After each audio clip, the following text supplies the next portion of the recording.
Cold water punched the breath out of him before fear had time to speak, and the broken jet was already tilting nose down into the gray Atlantic as if the sky itself had let go. Marcus Hale did not think about his mortgage, or the overdue electric bill, or the empty cereal box waiting for his son at home.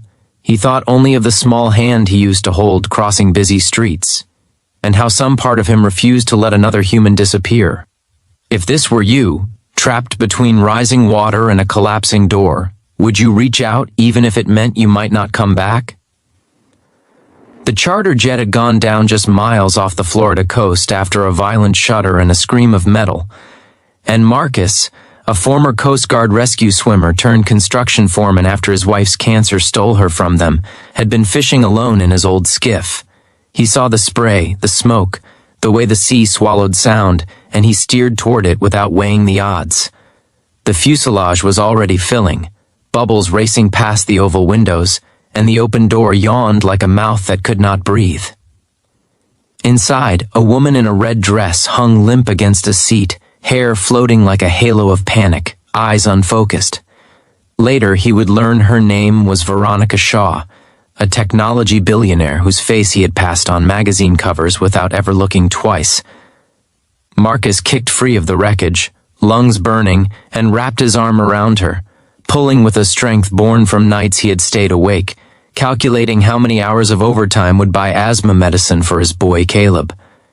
The glass shattered behind them, the cabin groaned, and the ocean claimed the jet in a rush that felt final. Marcus broke the surface with Veronica's head against his shoulder and screamed for help until his voice cracked. The Coast Guard arrived in time, hauling them aboard, wrapping them in blankets, and the sky closed back up as if nothing extraordinary had happened. In the hospital, Marcus sat alone, closed stiff, with salt, watching dawn smear pink across the windows. He filled out forms, gave a statement, and declined offers that came wrapped in paperwork he did not understand. He left before the news cameras found him, driving home in silence to a small house that smelled like last night's macaroni.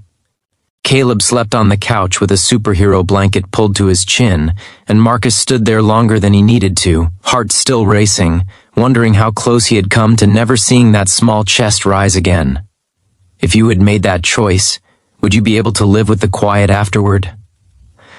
Life did not soften for him just because he had saved someone. The job site was muddy, his hands raw, and the foreman reminded him of the layoffs coming if the contract fell through.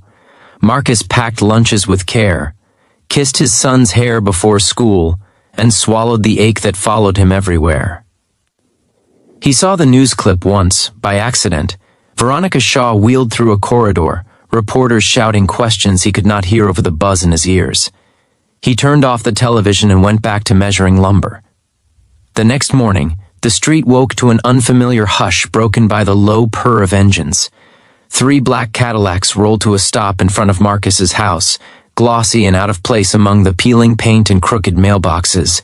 Neighbors peered through curtains. Caleb pressed his face to the window, eyes wide, and Marcus felt a knot tighten in his stomach. Men in suits stepped out, careful shoes on cracked concrete, and one of them held a folder as if it were something fragile. They asked for Marcus Hale, spoke gently, and waited while he wiped sawdust from his hands. Inside the house, the air felt thinner. They told him Veronica Shaw wanted to see him, that she was alive because of him, that gratitude sometimes arrived in forms that felt too heavy to accept. Marcus listened, nodding, feeling the old instinct to refuse anything that sounded like charity. Pride had kept him afloat since his wife's funeral. It had also kept him lonely. At the hospital, Veronica lay propped against pillows, bruises blooming like dark flowers along her arms. She did not cry or reach out. She simply looked at him with an intensity that made him want to look away. She had built companies and bent markets to her will, but she spoke of the water with a quiet honesty that stripped the polish away. She spoke of a moment where everything she owned meant nothing, where a stranger's decision had redrawn the future. Marcus stood there, hands in his pockets, thinking about how different their lives were, how close they had come to ending in the same place. Days passed, and Marcus returned to work, to parent-teacher notes and overdue notices. Then the changes began, small at first, like rain softening dust.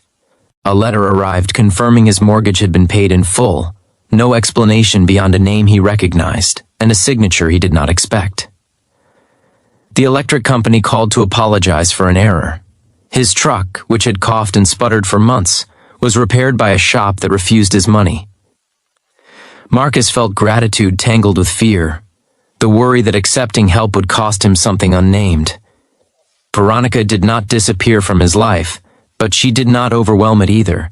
She funded a scholarship at Caleb's school in Marcus's wife's name without announcing it. She invested in the construction firm, saving jobs that would have vanished, and insisted Marcus be promoted to a role that kept him closer to home. The changes did not erase his grief. They made room for it to breathe. He still set an extra plate on hard days, still flinched at hospital smells, still woke before dawn with his heart racing. But the panic eased, replaced by something steadier. One evening, as Marcus watched Caleb pedal a new bike down the street, he understood the shape of what had happened. The rescue had not been a transaction. It had been a moment of shared vulnerability that refused to be forgotten. Veronica had learned that power could not save her alone. Marcus had learned that accepting help did not make him weak. Somewhere between the sinking jet and the quiet street, both had been given a second chance they did not ask for. If you have ever stood at the edge of a choice that scared you, if you have ever wondered whether kindness matters in a world that feels indifferent, let this story sit with you for a moment and tell us what you felt as you read it. The Cadillacs did not come again, but their arrival left a mark that did not fade. Marcus kept fishing on weekends, kept telling his son stories about courage that did not wear a cape. Veronica returned to her work with a humility that surprised her boardrooms. And the ocean, vast and indifferent, held a secret between them, a reminder that sometimes the smallest decision can change everything. If this story truly touched your heart, please like, comment, share, and subscribe, and carry its hope with you into the choices you make tomorrow.